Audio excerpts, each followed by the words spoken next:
Hello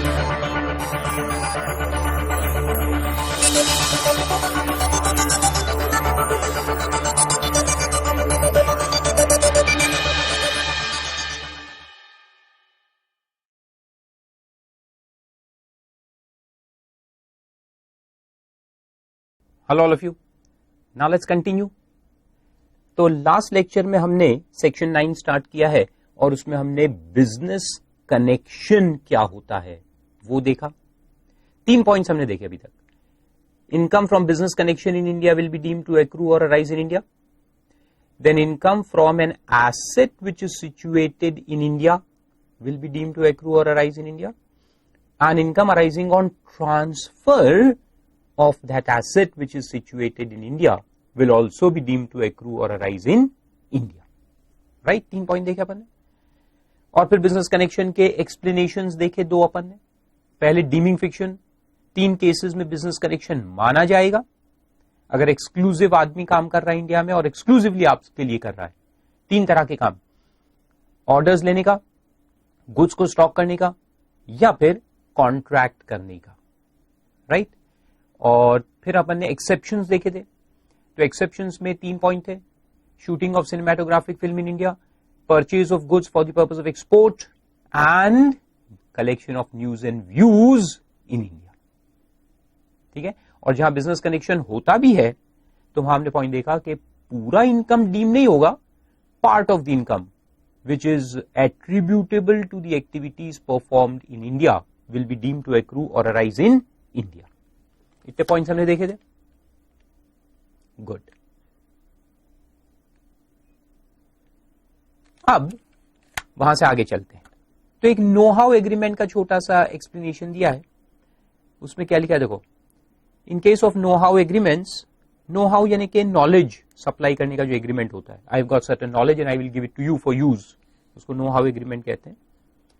weather there is a business connection or not has to be considered with reference to facts and circumstances of each case. یعنی ایک consultant ہوتا ہے. نو how agreement میں کیا ہے کہ ایک کنسلٹنٹ ہے, مان لو کہ یو ایس اے کا کنسلٹنٹ ہے, وہ انڈیا میں آ کے لوگوں کو سروس دے رہا ہے.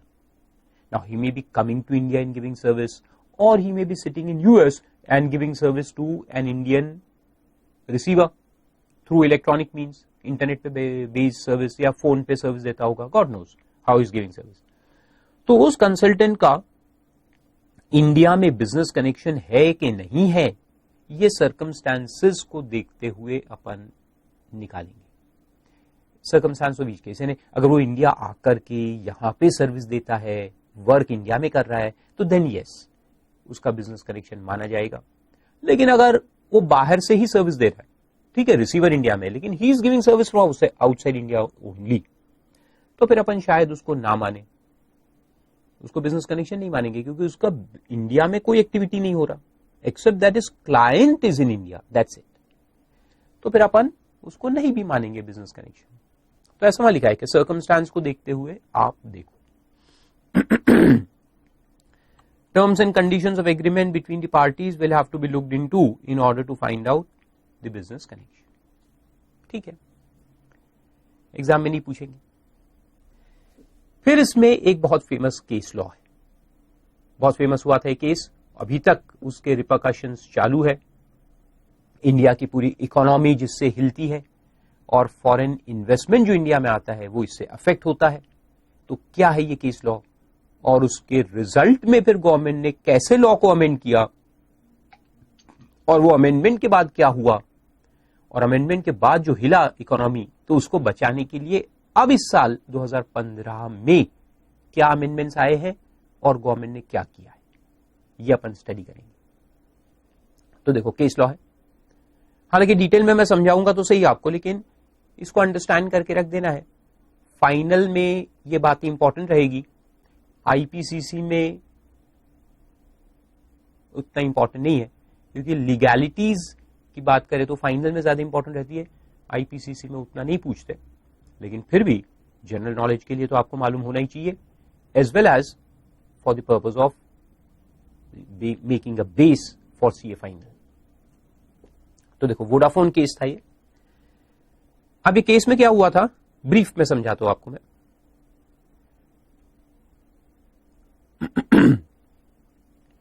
اچھا پہلے ڈیسیجن دیا ہے تو چلو ڈیسیجن پڑھ لیتے پہلے.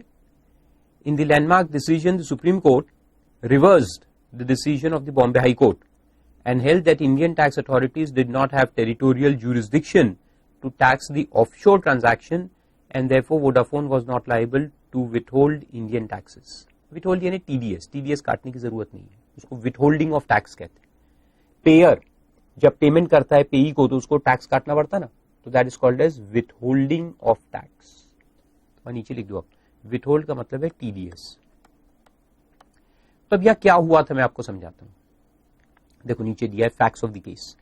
ان 2007 پرانی بات ہے, ووڈافون جو فون سروس آپ یوز کرتے ہیں نا, ووڈافون کا ایک ہے, acquired 67% stake in Hutchison SR, جو اورینج کے نام سے پہلے ایک موبائل کمپنی تھی, اورینج نام سے چلاتے تھے.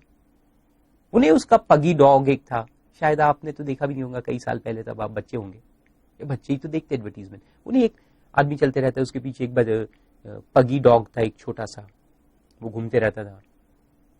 ہاں, اورینج کا ایک ایڈ آتا تھا, نہیں دیکھے؟ اچھا چلو جانے دو. Mobile phone operator in India, تو ہچسن SR انڈین کمپنی تھی, اس میں ووڈافون نے 67% اسٹیک ایکوائر کر لیا. اچھی بات ہے, اسٹیک یعنی شیئرز, اتنے شیئرز انہوں نے ایکوائر کر لیے. The deal was between Vodafone International Holdings, Dutch subsidiary, Dutch company نے نیدرلینڈس کی کمپنی, ہاں, Dutch subsidiary of the UK firm CGP investments, a Cayman Islands company which held Indian telecom assets of Hutchison. تو کیا ہو رہا ہے دیکھو, یہ پورا ڈیل جو ہوا نا وہ انڈیا کے باہر ہوا ہے, ڈیل انڈیا میں نہیں ہوا ہے. Vodafone acquired 67% stake in Hutchison SR, Indian company ہے, یہ انڈین کمپنی ہے, Hutchison SR is an Indian company. اس کے 67% شیئرز ووڈافون نے لیا. کیسے لیے؟ تو دیکھو, deal was between Vodafone International Holdings BV, اس کا فورن میں جیسے اپن یہاں پرائیویٹ لمیٹڈ کہتے ہیں ویسے, a Dutch subsidiary of UK firm and CGP Investments, a Cayman Islands company which held the Indian telecom assets of Hutchison. تو یہ ہچسن کے شیئرز کس کے پاس تھے؟ یہ اس کے پاس تھے, CGP انویسٹمنٹس کے پاس تھے, اس کو انہوں نے پرچیز کی, ووڈافون نے ایکوائر کر لی. The deal was for 55,000 crores or $11.5 billion. The income tax department said the sale was taxable. The sale was taxable because the assets acquired by Vodafone were based in India. اب کیسے تو دیکھو, it said that Indian laws make the buyer responsible for paying capital gain tax to the government.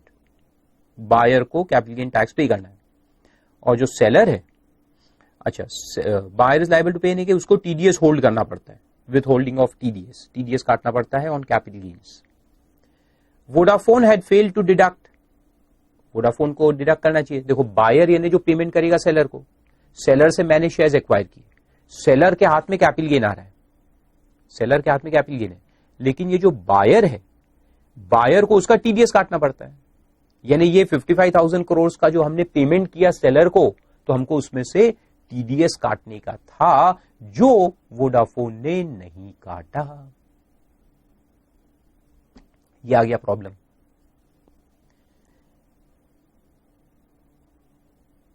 Capital gain tax at the time of purchase. Failed to deduct TDS. Capital gain tax is imposed on profits earned after selling an asset. Vodafone was slapped with a bill